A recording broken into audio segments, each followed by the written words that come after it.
Do14 is on the posterior midline, below the spinous process of C7 in a depression.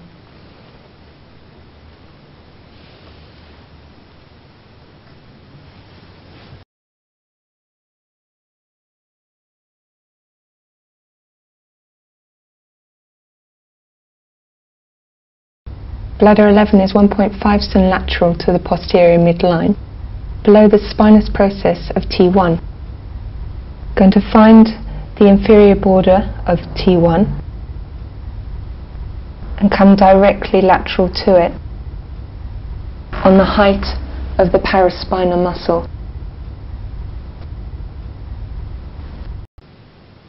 Do11 is on the posterior midline, below the spinous process of T5.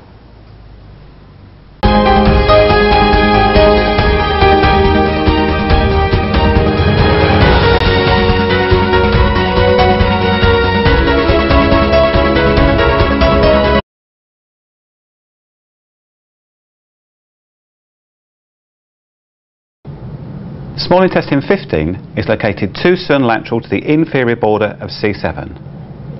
Locate your C7, use the medial border of the spine of scapula to dictate your 3 cm mark, move out 2 cm to find this point.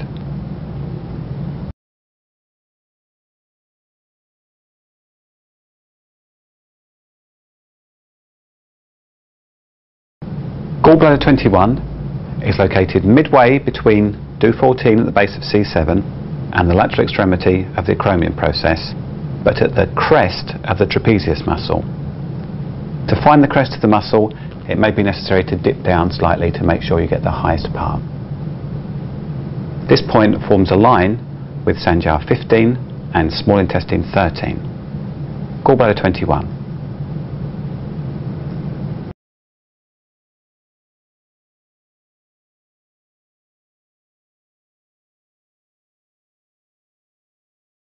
Bladder 41 to locate it, find the inferior border of T2 and come directly lateral to it, 3 cm lateral to the posterior midline.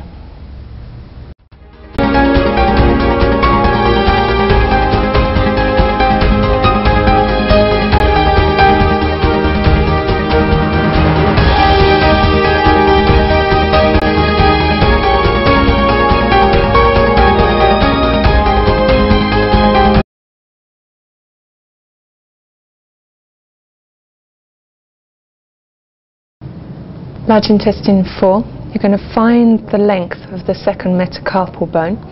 So running your finger down, finding the base, making sure that you're not actually on the carpal bones themselves, finding the midpoint of that shaft of bone, coming between the first and second metacarpals, nearer to the second than the first in the muscle.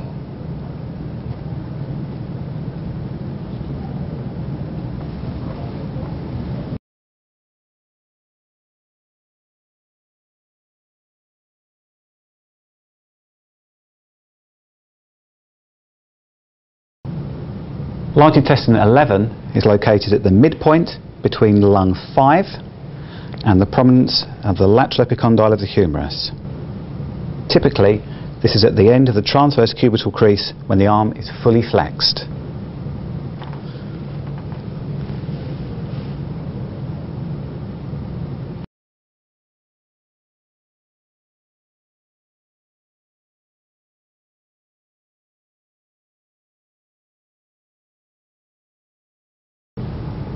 Heart 7, which is at the flexor aspect of the wrist joint, at the proximal border of the pisiform bone, the radial to this flexor carpal ulnaris tendon.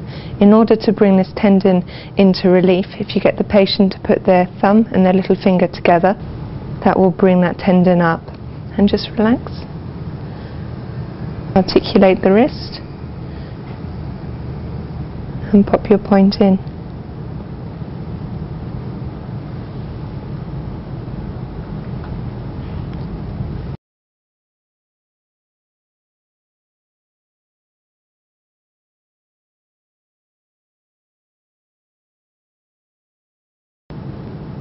Pericardium 7 is on the flexor aspect of the wrist.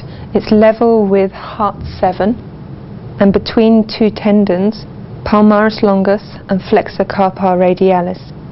Some people don't have this palmaris longus tendon, in which case you'd just be going ulnar to this flexor carpal radialis. So finding heart 7, articulate the wrist, coming between those two tendons, so if you can't see them, you can get the person to join their thumb and their little finger together, and that will highlight those two tendons. And just relax again.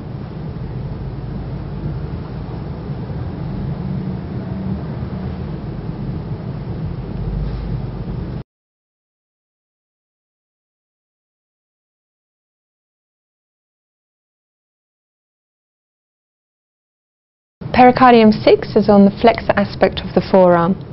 It's 2 cm proximal from pericardium 7, and it's in between the two tendons palmaris longus and flexor carpal radialis.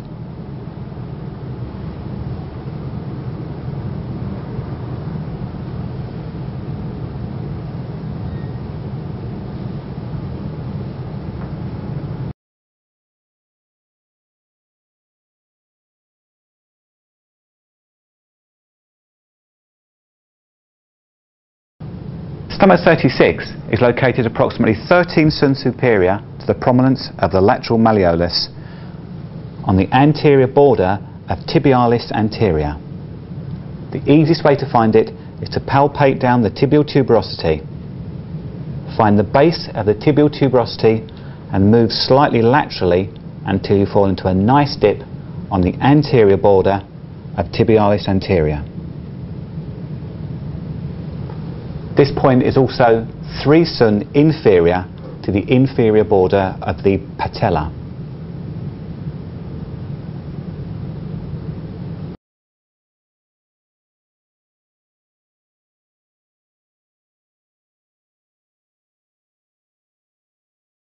Bladder 60 is located directly posterior to the prominence of the lateral malleolus.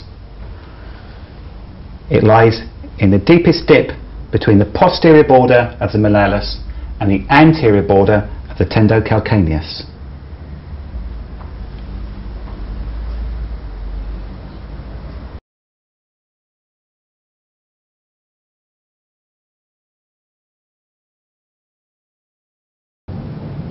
Ren 17 is on the anterior midline, level with the 4th intercostal space. Stomach 18 is in the 5th intercostal space, 4 cm lateral from the midline, at the root of the breast. Stomach 17 is in the centre of the nipple. This point is never moxed or needled. Ren 21 is on the anterior midline, at the manubrium, midway between Ren 22 and Ren 20.